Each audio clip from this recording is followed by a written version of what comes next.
Okay so आज हम लोग करेंगे वर्क एनर्जी थ्योरम से ग्रेविटेशनल पोटेंशियल एनर्जी की derivation.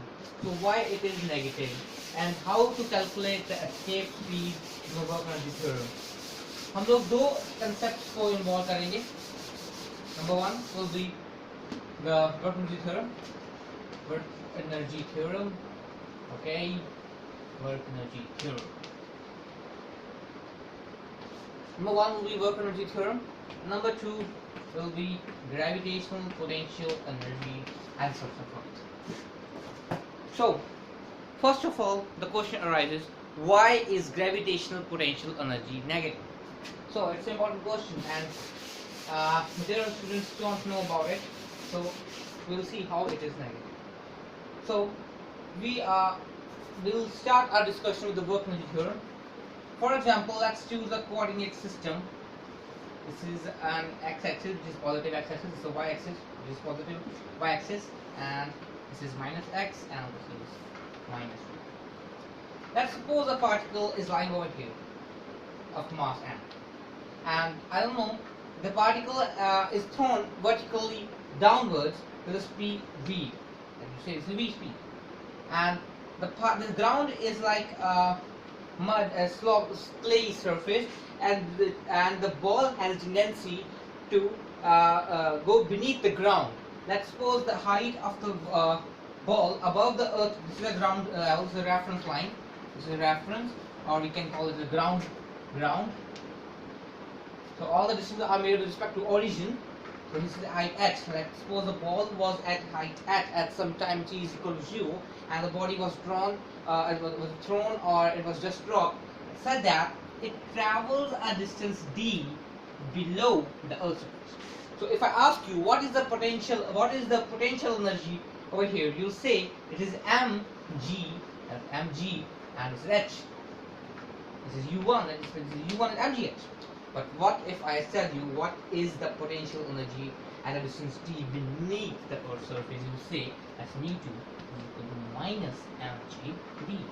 Now, why is this negative? Why is potential energy negative? Remember, whenever we have to deal with the cases of potential energy, we always start ourselves with a coordinate system. That as if we dealt in the relative velocity cases, we assign the positive direction of x to be the with the positive direction of x to be positive, and here is negative. The velocity is along, for example, the velocity is n north, east, and west and south. If the car is moving toward east, we will find it's moving positive 5 meters per second. If a car is moving towards west at a speed of 2 meters per second, you see the car moving minus 2 meters per second with respect to e. Therefore, we are using the minus sign just to show that it is beneath the earth's surface. Similarly, for gravitational potential energy, what we assume that the gravitational potential energy is 0 at infinite distance from the earth, the center of the earth. One thing which I want to say is that whenever we use the expression as force is equal to g m and m by r square, this distance r square is the distance of the particles from the center of any planet. Why am I using the term planet? Because if I use the center of earth, then you may have to be in confusion that if the planet would be Mars, whatsoever will be. So r is the distance of a particle from the center of that planet, whichever planet is given. So I'm going to derive the expression for potential energy. We know that the small work done dW is equal to F dr. This is F dr. Dr is displacement, and you may wonder that I have F dot dr. So dot, if cos theta is equal to 1, you will have assumed that cos theta, when cos theta is equal to 1, when the angle is 0, and the force and angle 0, as you can see that angle is 0. So if I want to calculate total work done, I am going to integrate it. This is a sign of integral. W comes out to be integrand of f r. So why from r1 to r? What is r1 and what is fr? What does this subscript means in f? So I'm going to tell you what this. This is the mass. This is the Okay, this is the radius of Earth and this is the mass of Earth. Yeah. For example, this is what is this work? This is a work done by the radial component of the force. Why I am saying radial component? Radial means towards. This is, for example, this is the radius. This is radius, and this is F vector. It will point toward away from the radius. Since you know that gravitational force is always attractive force, so this Earth will always tend to attract the other bodies towards the center. This is the F's direction. This is F's original direction. So if I talk of radial direction, which is Fr, the Fr vector will just be equal and opposite to F vector, because F vector always tend to occur towards the center of Earth, because Earth has a tendency, every body has a tendency to attract each other bodies. This is what gravitational force is all about. Gravitational force is always attractive force, unlike electrostatic force, which may be either positive or negative. So this is, you can see that Fr is minus of F. Fr is towards and is away from the radius. F vector is towards the R. So I'm going to replace over Fr. So what is R1 and 2? For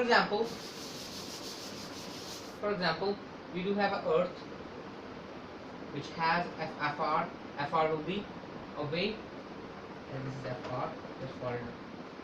And we have a particle, like this is a particle P, and distance from the center is, that is, this is R1, and I'm going to move this particle to this new point called R2. The center. You can see that this is measured to the center.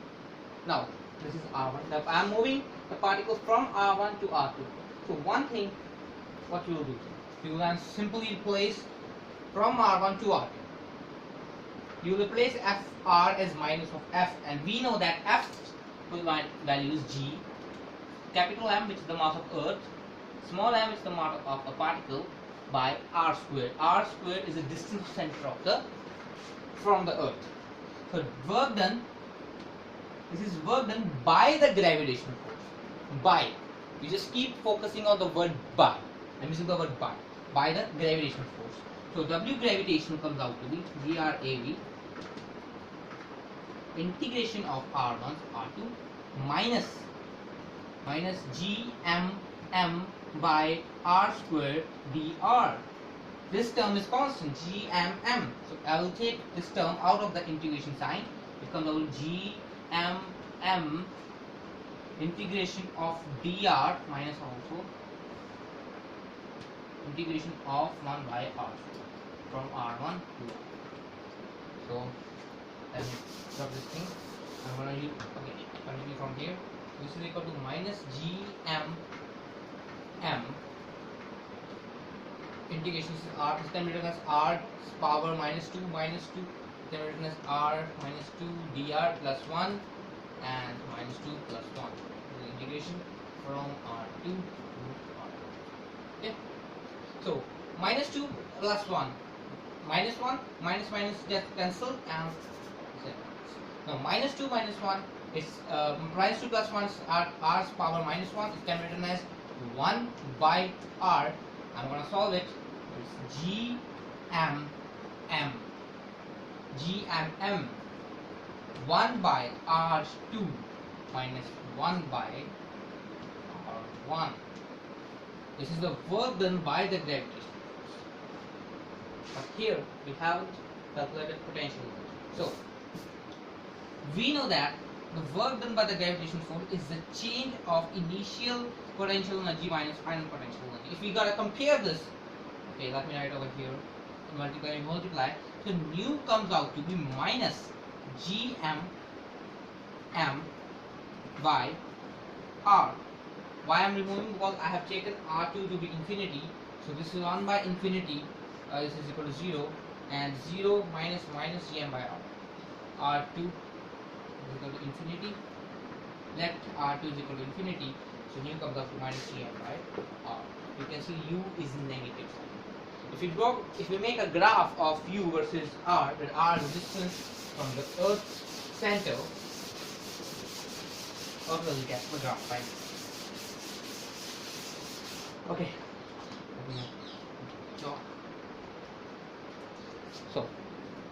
if you make a graph of the Earth's potential energy as a function of the distance from the center of Earth, again, this is the origin, this is R, this is U, this is also U. Let's see, so this is R, Earth, make an imaginary line. At the surface of Earth we have U equal to minus G M by R. This is R, and then it varies as, because U is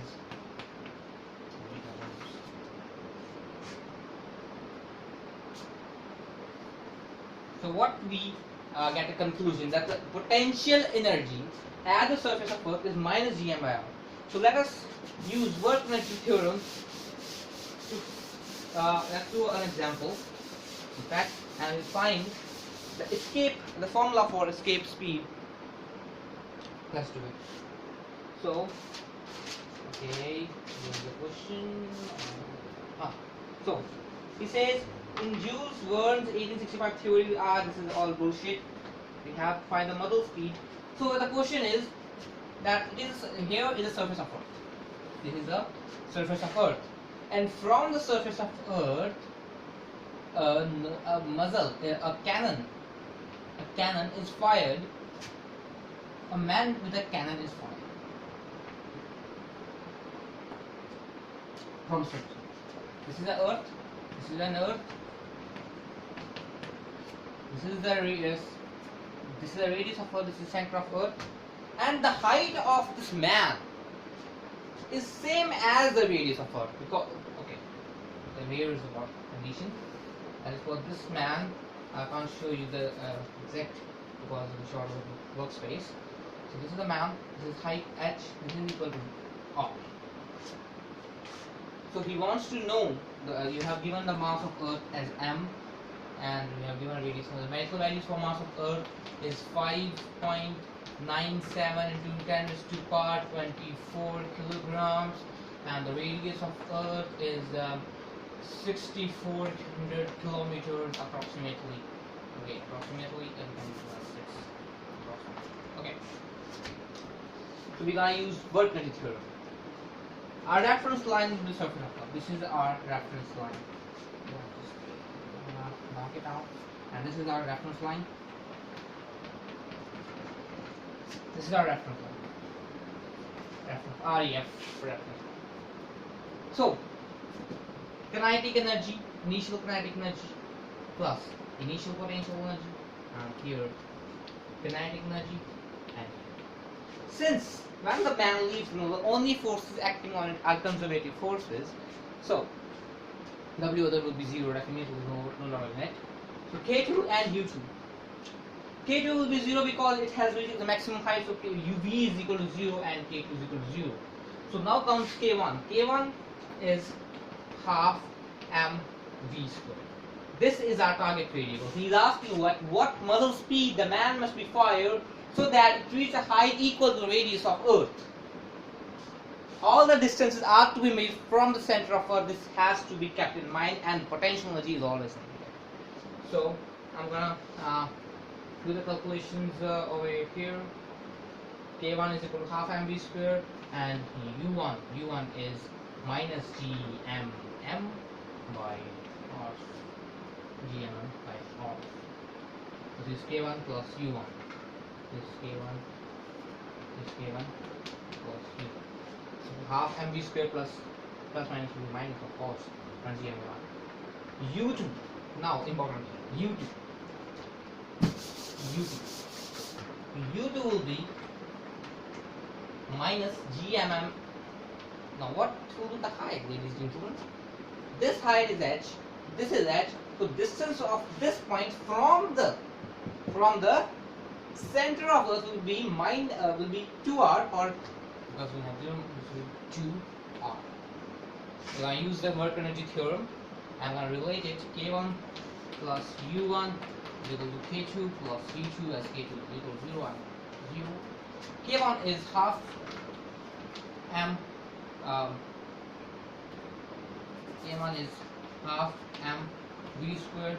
Okay, one thing you must be thinking, we haven't given the mass of this man. That doesn't matter. I'll show you.